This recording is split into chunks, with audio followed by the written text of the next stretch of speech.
की IPL मुळे soccer सारखं club cricket over international cricket हे होणार का? Club cricket over international cricket हे ऑलरेडी व्हायला लागलंय. अजून भारतीय क्रिकेटर्सना बाहेर खेळायची परवानगी नाहीये, त्याच्यामुळे आपल्याला ते विशेष जाणवत नाही आणि ते हळूहळू वाढत जाणार आहे बाकीच्या क्रिकेट वर्ल्डमध्ये. आणि यू कॅनॉट ब्लेम इट. किंवा आता आपण विमेन्स प्रीमियर लीग, आता प्ले ऑफची मॅच सुरू होईल काही मिनिटात, त्याच्यामुळे विमेन्स प्रीमियर लीग मध्ये पण हळूहळू ते सुरुवात होईल आणि म्हणजे ते होणार. फक्त क्रिकेटमध्ये एक प्रॉब्लेम असा आहे की वेगवेगळ्या देशांमध्ये क्रिकेट आउटडोर स्पोर्ट असल्यामुळे आणि त्याच्यात वेदर आणि पिच या महत्वाच्या फॅक्टर्स असल्यामुळे वेगवेगळ्या देशांमध्ये वेगवेगळ्या वेळेस क्रिकेट खेळावं लागतं. आणि IPL सेंट्रिक इंटरनॅशनल क्रिकेटचं कॅलेंडर आत्ता ऑलरेडी झालंय. 2 वर्षानंतर अजून 2 टीम्स वाढतील IPL मध्ये. आत्ता IPL ऑफिशियली 2.5 महिन्याची होणार आहे, म्हणजे 3 महिन्याची विंडो आहे. 2 वर्षानंतर अजून ती 3 महिन्याची विंडो 4 महिन्याची होणार आहे. त्याच्यानंतर 2 वर्षांनी कदाचित जर एक टियर खालचं सुरू केलं तर त्या 2 विंडोज क्रिएट होतील आणि उरलेल्या वेळात मग बाकीच्या ज्या लीग्स आहेत, आज प्रत्येक देश ट्राय आउट करतोय, त्यातल्या ज्या लीग्स फिनान्शियली सस्टेनेबल नाहीयेत, ऑफिशियली पैसा कमवणं या दृष्टीने फिनान्शियली म्हणतोय, त्या ज्या सस्टेनेबल नाहीयेत त्या लीग्स बंद पडतील आणि 2 किंवा 3 मेजर लीग्स राहतील. ओनर्स सगळीकडे तेच यायची सुरुवात झाली आहे आणि त्याप्रमाणे उरलेल्या वेळात जमेल तसं इंटरनॅशनल क्रिकेट खेळूया असं पुढच्या 5 ते 10 वर्षात होऊ शकतं असं आत्ता वाटतंय. थोडंसं मी असं म्हणेन की हे होताना दिसतंय, परंतु हे डेंजरस आहे हे नक्की कळत आहे. कारण काय मी तुम्हाला सांगतो की आता जो IPLचा सीझन चालू होईल त्याला एकदम म्हणजे रोड अथॉरिटी ऑफ इंडियाची बनवलेली विकेट, म्हणजे आय मीन टू से पाटा विकेट आणि हाणा धुवा मारा, बॉलर्सचं स्किल त्यातल्या त्यात कमी, बॅट्समनची धुवाधार, हे फिल्डिंग स्टँडर्ड वगैरे वरती, फिटनेस स्टँडर्ड वरती, हे सगळं ठीक आहे. पण जे होम हवेचा रोमांच आहे किंवा हवेचा जो मुख्य फरक पडतो क्रिकेटवरती, त्या सगळ्याच गोष्टीला धक्का लागणार आहे. आणि त्यामुळे जे खरं स्किल आहे, क्रिकेटिंग स्किल जे आहे, ते क्रिकेटिंग स्किलला धक्का लागण्याची शक्यताही नाकारता येत नाही. आणि त्यामुळे हे जरी कितीही कमर्शियली पुढं नेलं आणि रेटलं तरी अखेर त्याच्यातली क्वालिटी ही कमी होत जाईल असं मला स्पष्ट दिसतंय. त्याचं कारणच मी तुम्हाला आत्ता दाखवतो की इंटरनॅशनल क्रिकेटमध्ये मी अशाही मॅचेस पाहिल्यात. उदाहरणार्थ 2011ची जी वर्ल्ड कपच्या अगोदरची साऊथ आफ्रिकेतली टूर होती की ज्याला केपटाऊन टेस्टमध्ये शेन वॉर्न लेग स्पिन वळवायचा तसा डेलस्टेन आउटस्विंग कर्ल करत होता. इतका म्हणजे मी प्रॉडिजियसली सांगतोय, गंमत म्हणून नाही सांगत आहे, तुम्ही त्या मॅचचे हायलाइट्स बघा. आणि त्यावेळेला सचिन तेंडुलकरची कहाणी आहे की सचिन तेंडुलकर खेळत होता, काही काही जण आऊट झालेले होते आणि खेळत होता, बीट होत होता, खेळत होता, बीट होत होता. इकडे खेळायला गेला तिकडे बॉल लागायचा, नखावरती बॉल लागलाय, बरगडीत बॉल लागलाय आणि बीट तर इतक्या वेळा झाला. ड्रिंक्स टाइम झालं आणि ड्रिंक्स टाइम मध्ये अक्षरशः असं झालं की सचिनने असा चेहरा झाकला स्वतःचा दोन्ही हातांनी आणि त्यांनी आज स्वतःला अक्षरशः दोष दिला, शिव्या घातल्या की तुला लाज वाटत नाहीये का? 50 शतकं केलेला बॅट्समन आहेस तू, इतकी वर्ष क्रिकेट खेळतोयस, 50 टेस्ट सेंचुरीज त्याच्या नावावर होत्या आणि तू काय खेळतोयस? एक बॉल तुझ्या बॅटीला धड लागत नाही, दिस वे, काय म्हणे तुझं चाललंय काय?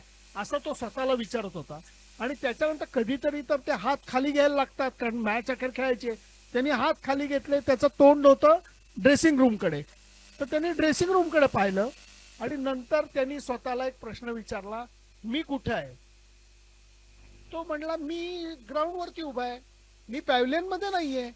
तो म्हणला खड्ड्यात गेलं मी कसा खेळताना दिसतोय, मी चांगला दिसतोय खेळताना हे डोक्यातनं काढून टाकलं, मी घाणेरडा अगली दिसलो बॅट्समन म्हणून हरकत नाही, मला इथं उभं राहणं गरजेचं आहे, मला या लोकांना कॉन्कर करणं गरजेचं आहे. किती वेळ तो बॉल स्विंग करेल, कधीतरी तो बॉल जुना होईल, त्याचा दमणूक होईल. असं करून त्यांनी ती 51वी सेंचुरी मोहने केली. ही जी गोष्ट मी का सांगतोय तुम्हाला, या गोष्टींचा जो रोमांस आहे, या गोष्टींची जी मजा आहे, ही बघायला मिळणं आता अवघड झालंय. आता बॉल हलायला लागला तर बॅट्समन आउट होतात, हे आपण बघतोय अमोल. कारण ते स्किल जे आहे की लोकांना थांबणं, पेशन्स दाखवणं, स्किल दाखवणं, किंवा या सगळ्या गोष्टी मागं पडतायत आणि हा धक्का हा जर का या लीग वाढत गेल्या तर वाढत जाणार आहे. आणि ज्याच्यासाठी हे सगळे लीग वाले तडफडतायत की बेस्ट प्लेयर आमच्याकडे येऊन खेळले पाहिजेत, ते बेस्ट प्लेयर मधलीच क्वालिटी कमी झाली तर त्याचा अखेर प्रतिबिंब हे तुम्हाला या लीग मध्ये सुद्धा बघायला मिळेल. आणि त्याचा अतिरेक झाला की टीव्ही रेटिंग खाली येतील, टीव्ही रेटिंग खाली आली की मुख्य गोष्टीला धक्का लागेल. हे समोर दिसतंय, माझ्या मते मला दिसतंय, अशातलं नाही. ऑर्गनायझर्स नाही दिसणार तुम्हाला, मलाही दिसणार. मला एक सेकंद, आपण करतोय अगदी IPL ची T20 लीगची चर्चा करतोय, एक सेकंद हात हृदयावर हात ठेवून तुम्हीच क्रिकेट प्रेमींनी मला सांगा की पहिले 10 सीझन आपण किंवा पहिले 4 सीझन जसं करून आपण बघितले, आता आपण तेवढ्या सगळ्या मॅचेस बघू शकणार आहोत का 2-2.5 महिने? कितीही क्रिकेट प्रेमी असलो तरी हे शक्य होणार नाहीये. तुम्ही रेटायचा प्रयत्न केला तर अखेर ते परत त्याचा बुमरँग होईल, ही शक्यता मला वाटायला लागली आता क्वालिटी ऑफ क्रिकेट बघून. पण याची फ्लिपसाईड अशी आहे ना की हे आपण गेली 30 वर्ष क्रिकेट बघतोय, 50 वर्ष क्रिकेट बघतोय, या कॅटेगरीतल्या लोकांबद्दल आपण विचार करतोय. आज जी 8-9 वर्षाची मुलं आहेत, जी 10-12 वर्षाची मुलं आहेत, ती विचारतात की अरे कोहली इंडियासाठी सुद्धा खेळतो. ओके, ती पिढी फक्त IPL टीम्सनी आयडेंटिफाय करते प्लेयर्सना. त्या पिढीला राहुल द्रविड पेक्षा डेव्हिड वॉर्नर जास्त जवळचा वाटतो. डेव्हिड वॉर्नरच्या इंटरनॅशनल क्रिकेट मधल्या एक्सप्लॉइट्समुळे नाही, त्यांनी IPL मध्ये जे काय केलंय ते. नुसती यंग पिढी नाही, इव्हन आय थिंक आज कुठलाही प्लेअर बघतो तेव्हा मी म्हणीन आपण सगळेच म्हणतो अरे हा कुठल्या टीम करता खेळतो, आणि that's the first thing that comes to mind. Speaking of हा कुठल्या टीम करता खेळतो, लिटरली इकडनं तिकडे तिकडनं तिकडे तिकडनं तिकडे असं होत असतं. Imran Tahir I think 10 teams करता खेळला होता साऊथ आफ्रिका करता खेळायच्या अगोदर. तर प्लेयरला जसं आपण पेशन्स बद्दल बोललो की ऍडजस्ट व्हायला आणि फिट व्हायला फार कमी वेळ असतो. या IPL खेळा and you have to fit in and play a role. तर त्याच्याबद्दल सांगा की कसे हे प्लेयर्स करत असतील, कारण आपल्याला इथे बसून ऑन फील्ड एक्सप्लॉइट्स दिसतात पण बाकीचं पण त्यात केवढे फॅक्टर. तुला सांगतो की 2 गोष्टी आहेत त्याच्यात. एक तर मी परत धोनीला असं म्हणलं होतं की काय रे चायला सगळे एप्रिल आणि मे मध्ये मॅचेस आगीत एवढा पोफाटा असतो उन्हाळ्याचा. तो म्हणला सर ऐसा मत सोचो, ऐसा सोचो कि अच्छे मौसम में हो रहा है. म्हणलं कैसे बोल रहे हो यार अच्छा मौसम? तो म्हणला ये समझा करो अगर ये दिसंबर में होता अच्छे मौसम में आपके हिसाब से तो दिल्ली और चंडीगढ़ और धर्मशाला में 5-7 डिग्री होता और चेन्नई में कितना होता, मुंबई में कितना होता. उससे तो अच्छा है यहाँ भी आग के गोले वहां भी आग के गोले. हे तो म्हणला होता की एका अर्थाने ते बरं आहे की टेम्परेचर डिफरन्स तरी नाहीये, सगळीकडे उन्हाळा आणि खूप उन्हाळा. आणि दुसरी जी गोष्ट म्हणलास, प्लेयर आपलं अख्खं बॉडी क्लॉक बदलतात. म्हणजे कसं की एक समजा आपल्याला जेव्हा ऑफिसमध्ये असू देत, डॉक्टर म्हणून असू देत, IT इंजिनियर म्हणून असू देत, कुणी आपण किंवा अगदी गृहिणी असतील, तुम्ही किती वाजता तुमचा टॉप परफॉर्मन्स देऊ शकता. मग तो स्वयंपाक करण्याचा असू देत, ते काय म्हणतात त्याला सॉफ्टवेअर बनवणं असू देत, ते लेख लिहिणं असू देत, काही असू देत, आपण एक साधारणपणे 8-9 वाजेपर्यंत अगदी डोक्यावरनं पाणी करू शकतो किंवा 7 वाजेपर्यंत. खरं तर ऑफिस गोअर्स असतात ते 6लाच थकतात, कारण खरंच तेवढं काम असतं. आणि त्याच्यानंतर म्हणजे थोडक्यात झोपायच्या अगोदर 3 ते 4 तास हा आपला टॉप परफॉर्मन्सचा काय म्हणतात त्याला कामाच्या दृष्टीनेचा काळ असतो. जर तुम्हाला IPLच्या मॅच मध्ये रात्री 11:30 वाजता किंवा 11:15 वाजता तुम्हाला क्रंच सिच्युएशन मध्ये टॉप परफॉर्मन्स द्यायचा असला तर त्याच्यानंतर तुमच्या 4 तासानंतरची झोपेची वेळ पाहिजे. म्हणून धोनी अंदाजे 3:30-4 ला झोपतो पहाटे आणि तो डायरेक्ट 12 वाजता उठतो. हे त्याचं रुटीन आहे, कारण तो म्हणतो की जर तसं बॉडी क्लॉक केलं नाही, त्यामुळे दुपारची जर का मॅच असेल, फर्स्ट मॅच जर का असेल 4 वाजताची, तर तो झोपेतून उठून आल्यासारखा दिसतो. ही सत्य गोष्ट आहे. म्हणजे तुम्ही मॅचच्या इथे जर का जवळनं पाहिलं तर आम्ही पाहिलेलं की तो असा कुणीतरी त्याला हलवून बाहेर आणलेलं आहे झोपेतनं, असा त्याचा चेहरा असतो. त्याचं कारणच आहे की यांना हे बॉडी क्लॉक पूर्ण उलट केल्याशिवाय पर्याय नाही. कारण जर तसं तुम्ही केलं नाही तर तुम्ही 11 किंवा 11:30 वाजता तुमचा करंट सिच्युएशन मध्ये टॉप परफॉर्मन्स देऊ शकत नाहीत. त्यामुळे या गोष्टी अजब आहेत, सगळ्या अजब आहेत या गोष्टी. आणि मागच्या वर्षी तुझं म्हणलास की दरवर्षी नवीन टीम. इम्रान ताहिर IPL मध्ये पार्थिव पटेलची मागच्या वर्षी रिटायरमेंट नंतर मी गप्पा मारत होतो, तर त्याला म्हणलं का बाबा सोडलंस, ते 2 नवीन टीम येत आहेत ना. तो म्हणला हो ना, म्हणजे अजून एक टीम ऍड झाली असते. तिने किती 8 टीम्स झाल्यात ना IPLच्या. पार्थिव पटेल आणि यांनी खूप फरक पडतो. म्हणजे प्लेयर्स होप करतात की त्या ज्या 3-4 टीम्स यांचं बरं चाललंय ना, किंवा आधी घेऊन गेलेल्या टीम मध्ये, कारण जरी सपोर्ट स्टाफ बदललेला असला, मेजॉरिटी प्लेयर्स बदललेले असले ना, तरी आता 15 वर्षात असं झालंय की सॉर्ट ऑफ एका टीमचं आपण जे सो कॉल्ड टीम कल्चर म्हणतो, फुटबॉल फॅन्स जास्त व्यवस्थित रिलेट करू शकतील, तसं IPL मध्ये हळूहळू व्हायला लागलंय. आणि त्याच्यामुळे आता नाव नाही घेत नाही, पण 2 किंवा 3 टीम आहेत ना, जे रिलीज प्लेयर्स असतात ना, ते ऑप्शनच्या आधी म्हणतात की भैया बेस प्राइस मिलेगा तो भी चलेगा, लेकिन बड़े प्राइस पे ये 2 टीम्स के साथ नहीं जाना है. त्याची कारण तीच आहेत की गेल्यानंतर 2 महिने जर डोक्याला कला येणार असेल तर जाऊन उपयोग काय, आणि मग अचानक एकदम एका मॅचचं प्रेशर वगैरे प्रकारचं होतो, त्याच्यात मजा येत नाही मग प्लेयर्सना. मॅच 11:30 वाजता संपून प्लेयर्स 1:30-2 वाजता वगैरे रूम मध्ये येऊन झोपत असतील, मग रिपोर्टर्स किती वाजता येऊन झोपतात? पुण्यातली लोक मॅच संपायच्या आधीच झोपतात युजली, दही भात खाऊन. मुंबईतल्या लोकांना काही विचारू नकोस, म्हणजे पोचेपर्यंत दोन्ही ज्या वेळेला झोपतो त्यावेळेला आम्ही रस्त्यात कुठेतरी खात असतो.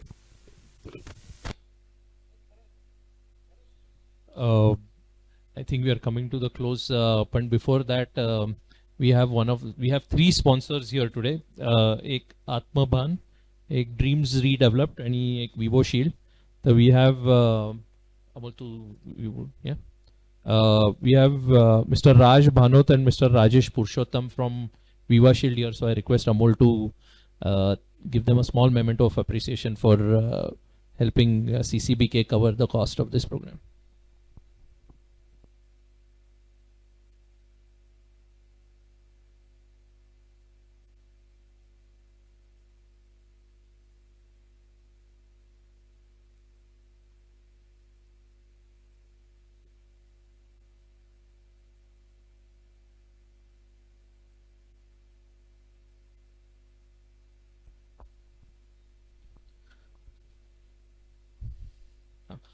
सो आता आपण ऑडियन्सकडे जाऊ, पण त्याच्या अगोदर मला असं सांगायचं आहे की आपण आज हा डेक्कन जिमखान्यावर प्रोग्राम करतोय.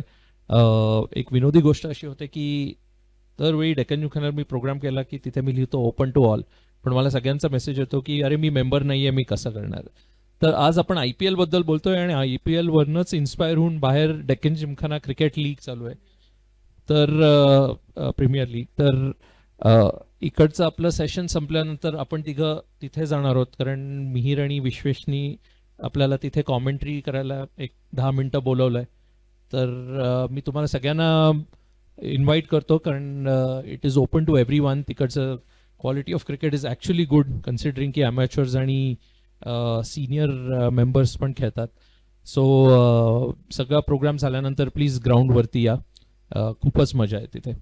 सो आपण ऑडियन्सकडे जायच्या अगोदर एक क्विक रॅपिड फायर करायचं. 5 नावं मी घेणार, त्यांचा IPL मधल्या परफॉर्मन्सच्या बेसिसवरती what is the first thing that comes to your mind. So मी एक नाव घेतो, तुम्ही दोघे उत्तर द्या. सुरेश रैना.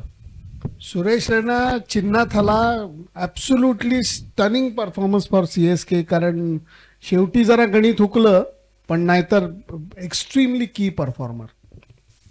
हनुमान. हे त्याचं खरंच निकनेम होतं टीम मधलं. Shane Warne. जादूगार, खरंच जादूगार, कारण त्यांनी खेळाडू म्हणून, मेंटर म्हणून, कॅप्टन म्हणून कमाल करून दाखवली. Best motivator. हरभऱ्याच्या झाडावर एखाद्या प्लेअरला कसं चढवायचं तर त्याच्याशिवाय चांगलं कोणाला जमलं नाही. प्रवीण तांबे. क्रिकेटची आराधना केल्यानंतर क्रिकेट तुम्हाला काय देऊ शकतं याचं मूर्तिमंत उदाहरण. IPL पर्सॉनिफाईड. राजस्थान रॉयल्सचा प्लेयर्स तेवात यार, पहिलं नाव मला आता आठवत नाही. राहुल तेवाटिया. राहुल तेवातियाच्या बाबतीत असं म्हणेन की ज्या प्लेअरला ते प्लॅटफॉर्म मिळाला म्हणून तो नावारूपाला आलाय आणि जे तो त्याच्या टीम करता करून दाखवतो त्या गोष्टी अविश्वसनीय वाटतात, खास करून तो बॅटिंग करत असताना. जिगर बाकी दुसरं काहीच डोक्यात येत नाही. आणि ज्याला IPL चा फेस समजलं जाऊ शकतो तसं महेंद्रसिंग धोनी. काय ते रजनीकांत एवढी त्याला पॉप्युलॅरिटी मिळालेली आहे, म्हणजे जेवढी मॅचला गर्दी असते तेवढी प्रॅक्टिसला गर्दी असते, ही फॅक्ट आहे. कोणतीही अतिशक्ती करत नाही की ते त्या पद्धतीने, त्यामुळे खऱ्या अर्थाने तो चेन्नईचा जावई आहे अक्षरशः. तमिळनाडूचा CM व्हायचं का झारखंडचा CM व्हायचं असे 2 ऑप्शन्स असलेली एक व्यक्ती. ओके, आपण ऑडियन्सकडे जाऊ आता. आपल्याला एक 5 ते 10 मिनिटात जर आवरता आलं इकडे तर आपल्याला तिथे जास्त वेळ मिळेल. मी अशी रिक्वेस्ट करेन, ह्याच दिवशी गेल्या वर्षी मी विजय लोकपल्लींना इथे होस्ट केलं होतं, very coincidentally, literally same day. तर तेव्हा फक्त असं झालं होतं की काही लोक प्रश्न विचारतात, उत्तर देतात आणि त्याच्यावर कॉमेंट देतात. तर मी तुम्हाला रिक्वेस्ट करेन की आज फक्त प्लीज एक प्रश्न विचारा आणि एकच प्रश्न विचारा. तर नमस्कार, मी विवस्वान दामले आणि माझा प्रश्न आहे की आता आपण पाकिस्तानच्या लीग मध्ये असे 240 वगैरे चेस होत आहेत, मजेत सारखे असे बघितलं तर IPL मध्ये आता तशी लक्षणं आपल्याला दिसत आहेत का? आणि होपफुली तसं नसेल. आणि क्युरेटर्सनी आता थोडंसं वळणारं वगैरे विकेट बनवलं की डायरेक्ट पुअर पिच त्याला नाव दिलं जातं. तर थोडं चॅलेंजिंग पिच IPL मध्ये असल्याने मॅचेस जास्त इंटरेस्टिंग होऊ शकतील. तर या दोन्ही अँगलनी मॅचेस मित्रा, इच्छा असू देत नसू देत, नंतरच्या मॅचेस या चॅलेंजिंगच होणार आहेत. कारण कुठलीच विकेट्स, कारण आता होम अवे सारखं हे फॉर्मॅट नाही, अगदी पूर्ण तसा नाही पण ऑलमोस्ट होम अवे सारखा फॉर्मॅट होणार आहे. त्यामुळे कुठलंच ग्राउंड, कुठलीच हे एवढं प्रेशर सहन करू शकणार नाहीये. त्यामुळे तुम्ही गवत काढायची वेळ येणार नाही, गवत नसेल, आणि रोलिंग करून करून ती विकेट हे केली जातील. आणि काही काही जी ग्राउंड आहेत, उदाहरणार्थ मुंबई आहे आणि बँगलोर आहे, ही 2 खास करून जी ग्राउंड आहेत जिथं हाय स्कोरिंग मॅच, म्हणजे मुंबईपेक्षाही मी बँगलोरचं म्हणलं, कारण तिथं तू गेलची जर का बेस्ट इनिंग पाहिल्या तर त्या फक्त बँगलोरला आहे. कारण बॉल मारलेला हवेत खालीच उतरत नाही, ही गोष्ट मी बँगलोरला पाहिलेली आहे, टेक ऑफच होतो बॉल. तर अशा काही ग्राउंडवरती तशा मोठ्या हाय स्कोरिंग दिसतील. परंतु ही इतकी मोठी टुर्नामेंट, इतकी लांब जाणारी टुर्नामेंट आहे की नंतरच्या काळामध्ये पाटा विकेट करणं हे अवघडून बसणार आहे. एकच फक्त ऍड करतो, क्युरेटर्सच्या दृष्टीने ना IPL मध्ये पिचवर लक्ष दिलं ना तर गंमत असते. कारण का क्युरेटर्स सांगतात IPL मध्ये गमतीने की आता ते ड्रिल झालंय की IPL ची बाउंड्री ही सेंटर पासून नाही मोजत, ती मागून मोजतात की बाउंड्री लाईनच्या बाहेर किती यार्ड्स हवेत ब्रॉडकास्टरला, BCCIला आणि बाकी ऑप्सवाल्यांना. मग उरलेल्या एरियामध्ये आपण क्रिकेट खेळू. ते जर थोडं बदललं, ते थोडंसं बदलायला लागलंय आता, तर कदाचित चित्र बदलेल. Good evening to all. माझे ॲक्च्युली 2 प्रश्न आहेत. पहिला प्रश्न माझा म्हणजे फेवरेट टीम मुंबई इंडियन्स आहे. तर मुंबई इंडियन्सचा जर का विचार केला तर आता बुमराची इंजुरी फार सिरियस आहे. तर बुमराच्या इंजुरीचा मुंबई इंडियन्सचा बॉलिंग डिपार्टमेंट आणि एकंदरीत मुंबई इंडियन्सचा टीम कशी वाटते? आणि दुसरा प्रश्न महत्त्वाचा, जे IPL तर आता आहेच आहे, आता वर्ल्ड कप मेन आहे आपल्या सगळ्यांच्या दृष्टीने. तर IPL मधून कसं म्हणजे इंजुरीज समजा झाल्या मेन प्लेअरला, तर त्या कशा ओव्हरकम करायच्या आणि IPL मधलं वर्ल्ड कप साठीचं टॅलेंट कसं शोधायचं? बुमरा नाही आहे मित्रा, पण जोफ्रा आर्चर आहे. जाय रिचर्डसन नाहीये, तो तेवढाच मोठा तोटा आहे यावर्षी मुंबई इंडियन्ससाठी. फक्त तू म्हणलास मुंबई इंडियन्स फॅन आहेस म्हणून एक गंमत सांगतो की 2014ला फुल ऑप्शन झालं. 14ला मुंबई इंडियन्सचं विशेष काही होऊ शकलं नाही, मरत क्वालिफाय झाले. 15 साली जिंकले. 2018ला फुल ऑप्शन झालं, त्या वर्षी नाही काय झालं. 19ला जिंकले. 22ला फुल ऑप्शन झालं, शेवटचे आले. यावर्षी तू फॅन आहेस त्यामुळे तुझ्या तोंडात साखर पडो असं आपण म्हणू. आणि हे पण विसरू नको की कॅमरून ग्रीन पण मुंबईकडे, कॅमरून ग्रीन पण आहे. तर तो एक महत्वाचा आहे. आणि हे जे तू IPL आणि वर्ल्ड कपचं लावतोस, हे वर्ल्ड कप पुढच्या वर्षीचा T20 म्हणतोयस का आत्ता आपल्याकडे होणार आहे? हा, मग त्याचा आणि याचा तसा डायरेक्ट संबंध खूप लागेल असं वाटत नाही. परंतु इंजुरीच्या दृष्टीने आता लोकांचे डोळे उघडलेत. आता हे उघडलेल्या डोळ्यांचा उपयोग किती होतोय माहित नाही, कारण अखेर IPLचं जे आहे तो दणका या सगळ्यांना सहन करायला लागणार आहे. आणि प्लेयर हळूहळू आता रोहित शर्मा म्हणायला लागला आहे की टीम ओनर्सनाच याचा विचार करायला लागणार आहे की वर्कलोड मॅनेजमेंट कसं करायचं वगैरे. कारण आता बुमराच्या जागी जोफ्रा आर्चर आहे, पण जोफ्रा आर्चर बुमरा सारखीच गती होऊन आत्ता इथे आलेला आहे. त्यामुळे तो सुद्धा किती खेळ काय खेळ, त्यामुळे यावेळेला सगळ्यांनाच ते असं आता श्रेयस अय्यर नसण्याचा सुद्धा केवढा फटका पडणार आहे, कारण तो तर कॅप्टन होता तिकडे आणि नव्याने बनवलेला कॅप्टन होता. या सगळ्याचा विचार करताना खूप तारेवरची कसरत आहे, प्रचंड.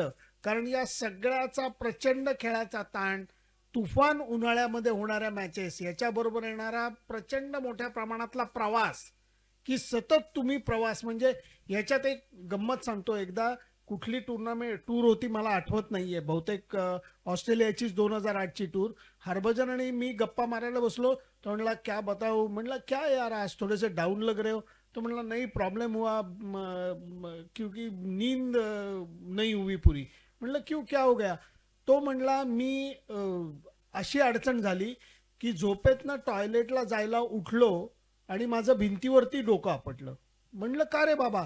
तो म्हणला प्रॉब्लेम असा होता, 2 दिवसापूर्वी टॉयलेट इकडं होतं, काल इकडं होतं, आज इकडं होतं. नाही, आणि ही चेष्टेची गोष्ट नाहीये, ही सिरियस गोष्ट आहे.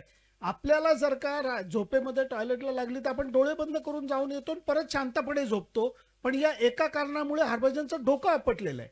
आणि ही सोपी गोष्ट नाहीये. ही खेळाडूंना या सगळ्या, आपण नुसतं म्हणतो की काय एवढं काय सगळं फ्लाईटनी तर जायचं असतं, काय एवढं 5 स्टार हॉटेलमध्ये राहतात, काय एवढे पैसे मिळतात. मी त्याच्या बाबतीत दुमत नाहीये, सगळं 5 स्टार ट्रीटमेंट आहे त्यांना. पण ह्याच्या बरोबरचे हे सगळे दणके आहेत, हे सहन करायला लागणं हे सुद्धा त्रासदायक आहे. पण मराठीत एक त्याला सुंदर म्हण आहे, दुभत्या म्हशीच्या लाथा गोड. त्यामुळे या सगळ्या गोड लाथा आहेत. फक्त याचा मुख्य वर्ल्ड कप वरती परिणाम हा आपल्याला IPL संपत असतानाच कळेल. त्याच्यानंतर परत वर्ल्ड टेस्ट चॅम्पियनशिप आहे, त्याला जास्त धोका आहे. कारण नाही म्हणलं तरी मुख्य वर्ल्ड कप हा ऑक्टोबर-नोव्हेंबरमध्ये आहे, त्याला थोडा वेळ आहे. पण मुख्य फटका हा IPLच्या आपलं वर्ल्ड टेस्ट चॅम्पियनशिपला लागू शकतो. कारण आता कुठल्या की प्लेअरला परत काही झालं तर जनगण मनच होईल. शेवटी तिथे मागे. नमस्कार, मी मोहन जाधव.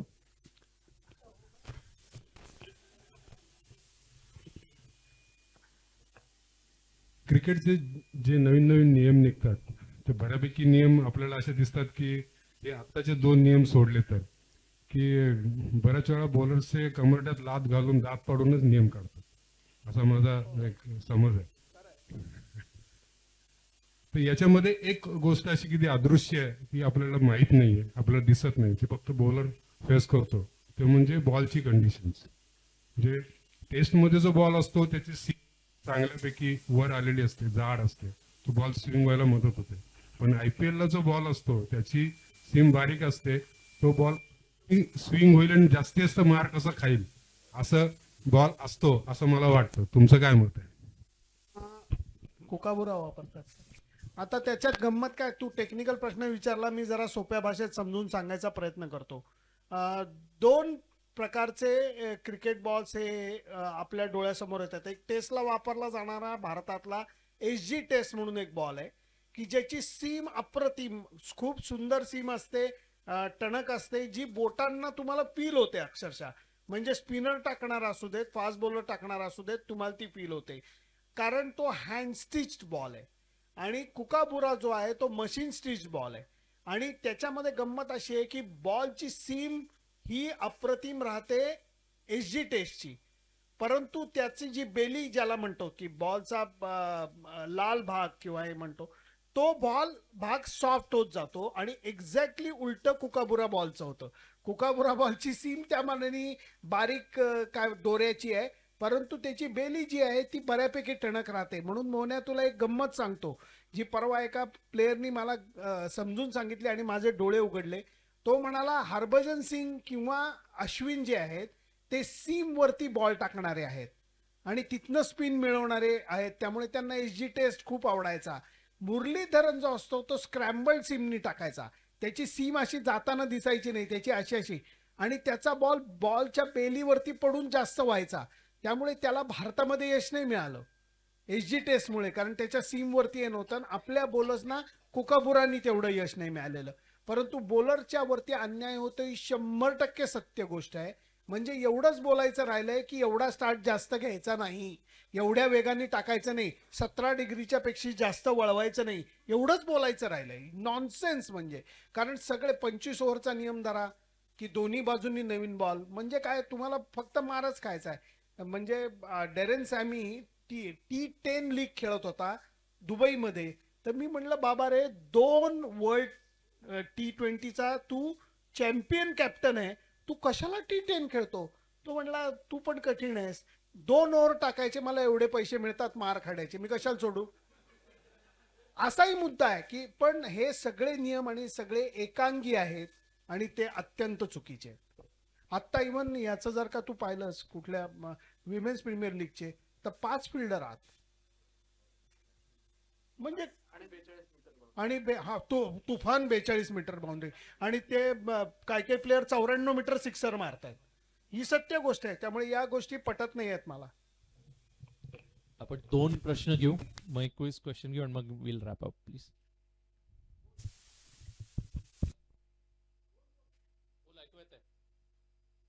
यावेळी चंदू पंडित आहेत KKR, सय्यर नाहीये, पण बद्दल विशेष काय सांगाल? आणि आणखी एक जोडून क्वेश्चन,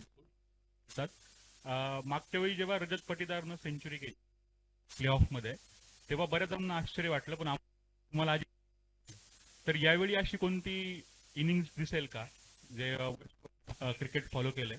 आणि क्वेश्चन, पहिल्या प्रश्नाचं मी उत्तर देतो, दुसऱ्या प्रश्नाचा हा जास्त बेटर देईल, कारण लोकल क्रिकेट हा माझ्यापेक्षा खूपच जास्त मनापासून कव्हर करतो. तू चंदू पंडितचं जे म्हणलास, मी एका वाक्यात जर का स्टाईलमध्ये म्हणायचं ना, देर आहे दुरुस्त आहे एवढंच मी म्हणेन. भारताच्या undoubtedly a proven performer as a coach तो आहे. विदर्भाला गेला 2 वर्ष चॅम्पियनशिप, मध्य प्रदेशला गेला चॅम्पियनशिप मिळून दिली, यावर्षी ते फायनल खेळले. चंदूची कोच म्हणून कामगिरी आउटस्टँडिंग आहे. त्याला जर का त्याच्या पद्धतीने काम करून दिलं तर तो KKRला सुद्धा काहीतरी करू नका, कारण आता उलटा हा जो नवीन चॅलेंज आलाय श्रेयस नसण्याचा, तो सुद्धा त्याला भावेल कदाचित, आणि तो त्याच्यातनं काहीतरी चमत्कारिक करून दाखवेल. वेळ आता नक्की आलेली आहे की भारताचे कोचेस, भारताचे टेक्निशियन, या लोकांना संधी मिळायलाच पाहिजे. कारण जे परदेशी कोच आहेत ते प्रेझेंटेशन मध्ये फार जबरदस्त असतात.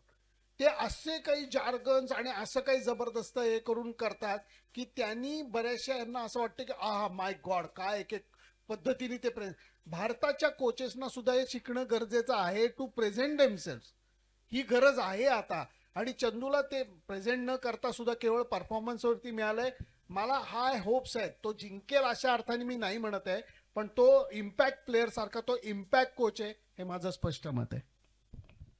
हे दुसऱ्या मुद्द्यावर याच्या आधी फक्त थोडासा पुन्हा एकदा CCBKचा प्लग करतो याच मुद्द्यावर आहे, म्हणून की रमेश पवारशी आम्ही गप्पा मारत होतो त्याच्या IPLच्या अनुभवांबद्दल. तेव्हा बोलता बोलता त्याला म्हणलं भारतीय कोचेस कधी, तर तो म्हणला हे सगळं जे आहे स्वतःला विकणे, to the management, to senior cricketers, हे सगळं आत्ता रमेश पवारची कोचेसची पिढी शिकतीये. राहुल द्रविड त्यांच्याबरोबर काम करतोय आणि पुढच्या 5 ते 7 वर्षात ते आपल्याला पुढे पुढे जाताना दिसेल. दुसरा प्रश्न तुझा होता, यावर्षी साई किशोर ॲज ऑलराऊंडर याच्याकडे लक्ष असेल माझं, कारण तो बॉलिंग चांगली करतो. मागच्या वर्षी IPL मध्ये त्याला उशिरा संधी मिळाली, पण यावेळेस त्याच्या बॅटिंगकडे सुद्धा लक्ष ठेवा. आपण आता एक क्विज क्वेश्चन घेऊ आणि मग आपण ग्राउंडवर जाऊ, कारण तिथे थोडे टाइम लिमिट आहे आपल्याला.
नाही, तो तो नाहीये. नॅशनल स्पिरिट किंवा यांच्यामध्ये कष्ट करण्याची पद्धत, देशाकरता खेळण्याची पद्धत, एक कणबरी कमी नाहीये. मी सतत बघत असतो, परंतु हा मुद्दा नाकारून चालणारच नाही की परफॉर्मन्स मध्ये सातत्य नाहीये, स्पाइक असतो.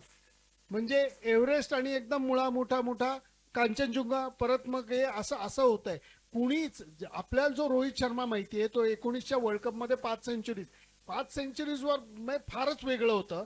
पण कुणीच प्लेअर अनफॉर्च्युनेटली लागोपाठ 2 मॅचला रन्स करताना दिसत नाहीये. ही धोकादायक गोष्ट आहे. आणि ती मला वाटतं हे प्लेअर किती म्हणले की नाही सगळं नीट आहे, nothing is wrong, we are on the, हे कुणी आत्ताच्या सगळ्या टीम मॅनेजमेंटचा एक प्रॉब्लेम आहे माहितीये का, तू काही प्रश्न नॉट रिअली नी उत्तर देतात. म्हणजे मी एकदा शेवटी मी प्लेअरचं नाव नाही सांगणार आणि कोचचं नाव नाही सांगणार, मी त्यांना म्हटलं अरे जरा जपून. उद्या मी विचारलं do you love your wife, म्हटलं not really, I love neighbours wife. आणि मग म्हणाल की सॉरी तू काय प्रश्न विचारला. म्हटलं अरे काय प्रत्येक गोष्टीला नॉट रिअली कसं काय. कारण मोठे लोक जे आपल्याला सांगतात, चूक कबूल केली नाही तर दुरुस्ती होणार कशी. आणि कबूल करण्यात काय प्रॉब्लेम नाही होत आहे, इट्स ओके. पण तुम्ही जर का नाही नॉट रिअली, तर हे नॉट रिअली जरा डोक्यात जायला लागलंय. आणि हे कन्सिस्टंटली हे 2-3 मॅचला परफॉर्मन्स करत नाहीयेत, मोठ्या रन्स करत नाहीत. इव्हन विराटची ती अवस्था आहे, खोटं कशाला बोलाय. तर ही गोष्ट भीतीदायक आहे, हे नाकारून चालणार नाही. आपण before we go to the final quiz, mister Sunil Kamble from dreams redeveloped आहेत. तर Amol please, token of our appreciation.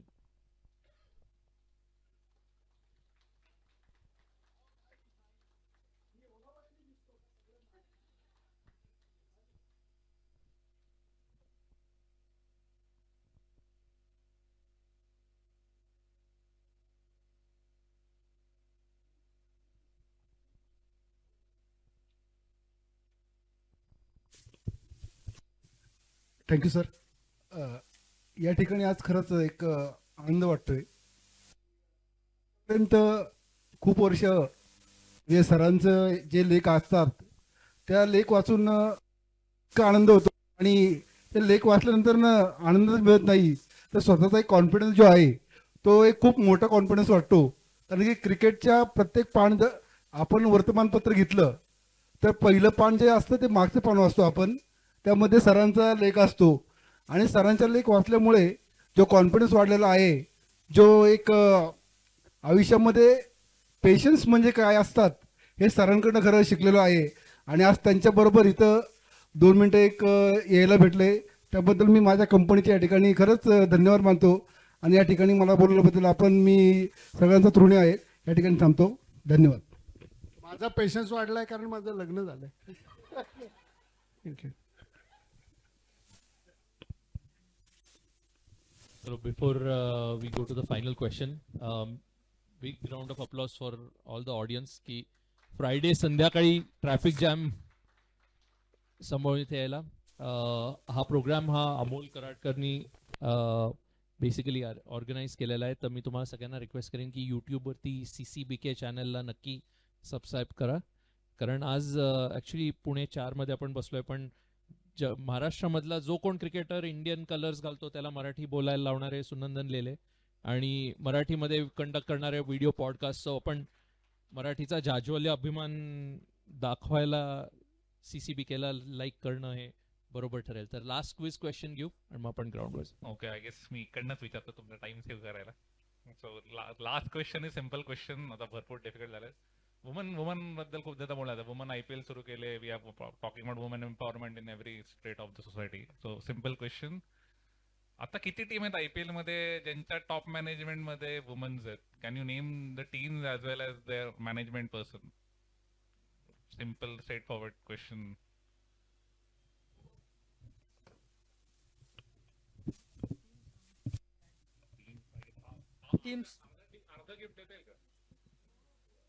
Teams सांगू शकतो. म्हणजे top Mumbai Indians, Royal Challengers Bangalore, Gujarat Titans आणि UP ची टीम. आणि मॅनेजमेंट मधले एवढे माहिती नाहीत मला. मी फक्त क्लिअर होतो. I am talking about men IPL. Mens IPL मध्ये कोण, मेन्स IPL मध्ये मॅनेजमेंट मध्ये कोण आहेत?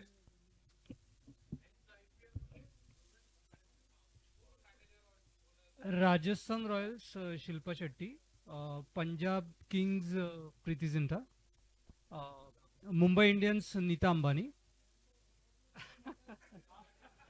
आणि कोलकाता नाईट रायडर्स मध्ये जुही चावला आहे. सनरायझर्स हैदराबाद मध्ये हैदराबाद मध्ये आता आहे ना सगळं 2-3 जणांना, कारण नॉन ग्लॅमर रिप्रेझेंटेटिव्ह पण आहे ना सनरायझर्स हैदराबाद. नाही, त्यांनी पहिले सगळ्या नट्यांची नावं घेतली, मग ते बिझनेस वन नंतर आले. So yes, so I guess the correct answer would be Preity Zinta, Kavya Maran, Juhi चावला, अनिता अंबानी. शिल्पा शेट्टी गेले आता, ते दुसरे ओनरशिप चेंज नाही, ते दुसरे आता काहीतरी कामं करतात स्वतः त्याच्यातले. अनमेन्शनेबल. एक शेवटचा प्रश्न मी विचारतो, fill in the blanks. Okay, Kolkata Knight Riders dash dash Mumbai Indians Gujarat Titans. दोन्ही बरोबर आले की लगेच बक्षीस.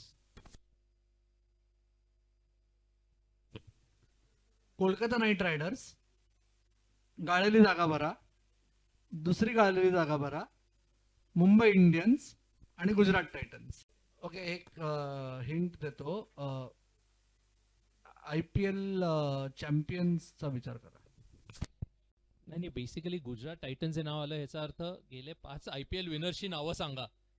खरं तर सनरायझर्स हैदराबाद आणि चेन्नई सुपर किंग्स. साधी गोष्ट होती, ऑल्टरनेट इयर्स, इव्हन इयर्सचे IPL champions. 2014 KKR, 2016 SRH, 2018 CSK, 20 MI आणि 22 गुजरात टायटन्स. ये मित्रा. मी थोडं शो ऑफ करणार आहे. हे इथे बसलेली मुलं आहेत, त्यातला जी 2 मुलं आहेत ती माझे भाचे आहेत. माझी बहीण मागे उभी आहे आणि त्यांचा नवरा. हे सगळे वेकेशन जे आहेत ते क्रिकेट मॅचेस प्रमाणे प्लॅन करतात. आणि ही माझी मुलगी आहे. न्यूझीलंड वर्सेस इंडियाची जी मुंबई टेस्ट मॅच झाली तेव्हा न्यूझीलंड मी एकमेव इंडियन होतो जो literally I was rooting for New Zealand की आउट होऊ नका. तर त्यांच्या 5 विकेट्स राहत होत्या. सोमवारी सकाळी 5 वाजता ही उठून माझ्याबरोबर आली. आम्ही लिटरली 40 मिनिटाचा खेळ बघितला. मग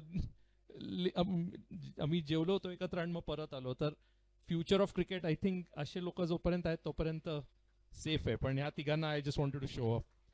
माझा मुलगा एका वाढदिवसाला गेलेला आहे कुठेतरी. चलो, I think if you don't mind आपण ग्राउंडवर जाऊ. तिथे थोडं आपण वरती कॉमेंट्री करणार आहोत. मग नंतर खालती आहोत सगळे. मग फोटो वगैरे तिथे खालती होईल. तिथे एक व्हिडिओ बूथ 360 बूथ आहे आणि एक सेल्फी बूथ आहे. तर तिथे आपण सर तुमच्याबरोबर लोक फोटो काढू शकतील. चलो.